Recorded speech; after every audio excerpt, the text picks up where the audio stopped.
caregivers and supporters to be competent, committed, and compassionate. Core competencies, and even wanting to, are just not enough. Only knowing what to do, how to do, when to do, wanting to do, still keeps care and support workers and their leaders dependent on their moods, their likes and their dislikes, being appreciated, workload and stress, being held accountable, their personalities, in addition to important core competencies, values, and wanting to. All caregivers and supporters must develop their personal and professional mindful emotional maturity, discover their innate compassion beyond feelings, disengage from their personal insecurities that cause burnout, freak out, and tune out, and demonstrate meaning, purpose, and heart in all that they do. Okay, I'd like to just talk about this graphic for maybe 10 or 15, because this graphic, which is in your handout, I call it my conscious, compassionate care and support. And there's 5 steps to it, and this is the model that I teach in conscious care and support and in the book, as you know. And there's 5 steps. Now, at the conscious, compassionate care level, this is the ultimate where we're at. We want to be able to offer compassionate care. We want to be able to be conscious when we're doing it. We want to be able to be really kind, and we want to make sure our best self is coming forward. So that's where we're trying to go with it, right? Now, it's being useful, truthful, kindly in your speech and your actions. It's just being with someone the way you describe being treated when I ask you to complete the sentences of I feel, right? So that is the first step in the process. Then the next step is to make that happen. Like, you're not going to make that happen unless you can become consciously connected. Conscious connecting is critical to making that happen. If you cannot be aware that you're there and being connected with someone, it's not going to be as complete an experience for them or for you. So I intend and I become unconditionally compassionate. Now, let me tell you how important this is. About 20 years ago, just 20 years ago, in Italy, a science team out of one of their universities, a scientist was doing an experiment with rhesus monkeys. This is fascinating research if you haven't heard this. I mean, we need to know this in this sector so badly. The scientist, or the technician, had the monkey hooked up to functional MRI, which is just an MRI that you've had, only functional means that you're getting a hit every millisecond or every half a second or whatever. So you get a lot of pictures. So that's the way that a lot of research is done on neurology, by the way. So the technician was feeding the monkey a banana and looking at what was happening in the brain as the monkey looked at the banana, ate the banana, and did what it does. So they were tracking the brain patterns, right? Here's what happened. The technician went on break. This has actually happened. Left the MRI on, and the monkey hooked up because they're going to do some more experiments after. A colleague came in to the lab and saw a bowl of bananas there and grabbed one and started eating it. And you know what happened on the functional MRI that the monkey was hooked up to? The monkey's brain waves went into the exact same patterns watching that person eat the banana as it did when they were eating the banana. This was the discovery of something that they're calling mirror neurons. And for us, it is both good news and terrible news. It is wonderful news because it means that if we approach someone who we're supporting with the kinds of openness that I've been talking about all morning, then that person gets entrained into where we are coming from. If we are feeling calm, happy, resilient, passionate, there is a strong indicator that that person, they can have very low functioning cognition, they can have very low whatever, but there is a mirror neuron transfer, and we all have these mirror neurons, right? That's the great news. The bad news, where do you think I'm going to go with this? What's the bad news? We have a bad day. Guess what?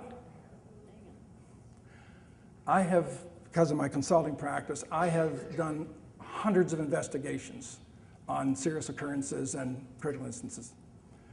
And I got to tell you, I would say high in the 70%, I can see a significant influence of the worker contributing to that serious occurrence.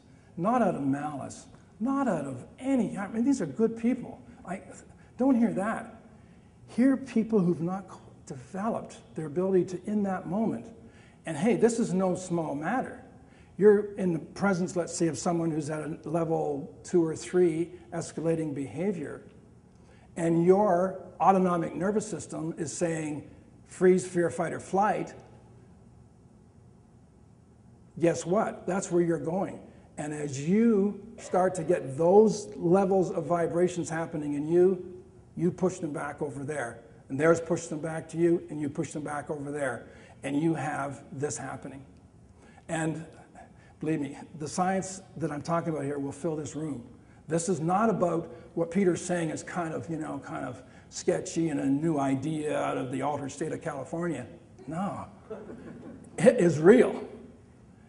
And this is what we're trying to kind of get with. Now let me show you how vulnerable we are, the untrained us, at having a situation move into a limbic brain situation where we're now just in survival mode.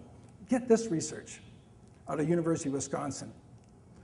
They interview how many subjects they want, and they find people that have not a passionate, I got to get Obama elected or else, the world's going to go to heck in a handbasket. Not that level of passion, but just someone says, I'm a registered Democrat and I always vote. That's who are in these studies, okay? Been replicated all over the states, but this, I know the Wisconsin one because of my connections with the lab there. Then they put this person under functional MRI, and they just say one word to this Democrat. You know what the word is? They say Republican. And blood, immediately, a lot of blood starts to flow from the prefrontal cortex back into the limbic brain. One word that was contrary to what this person felt is where it needs to be. One word, right?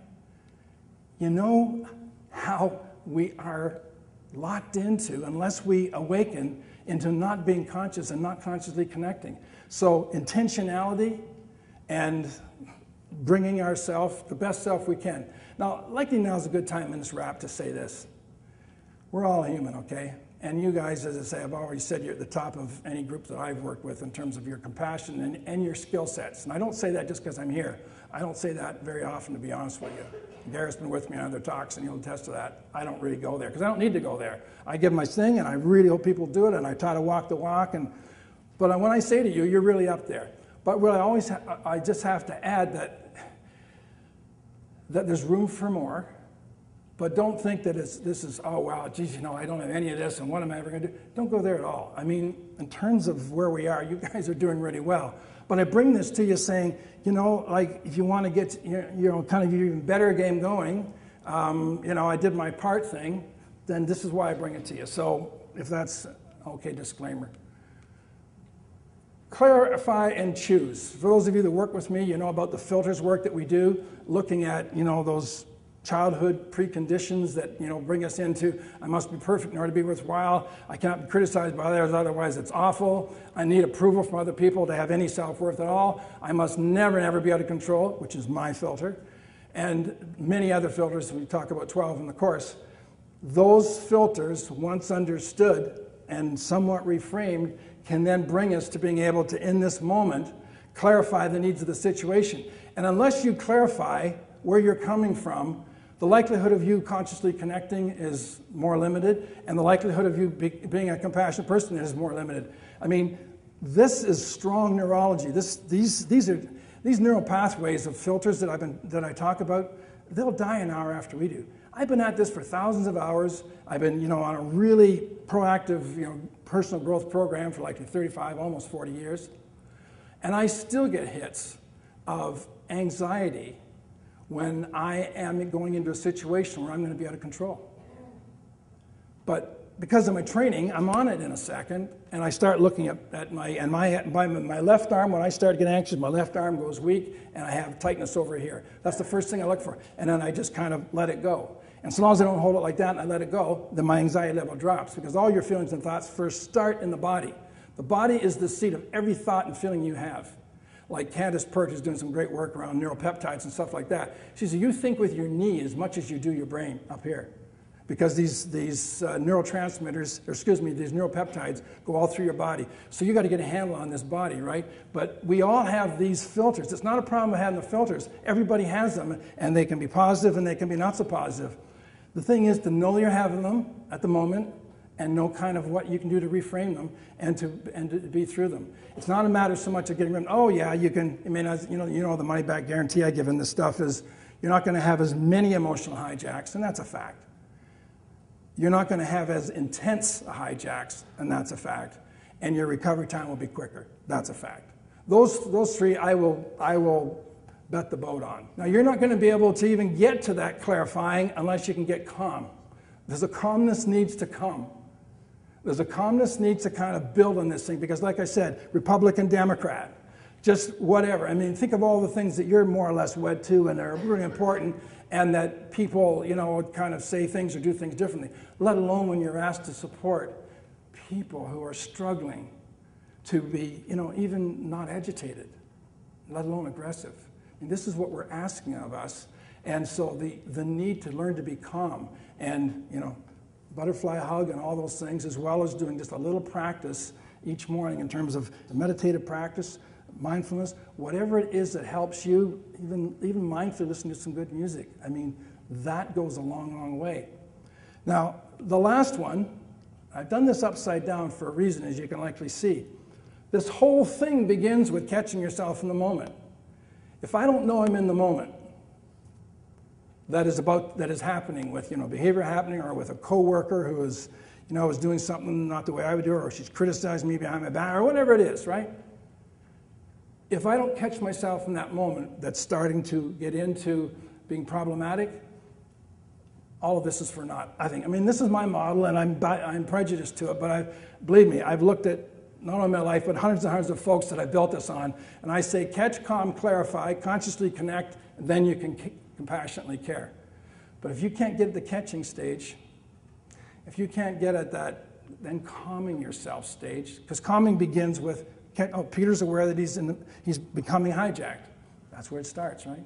And then move up. Okay, now that I know I'm being hijacked, now I can get into a calming.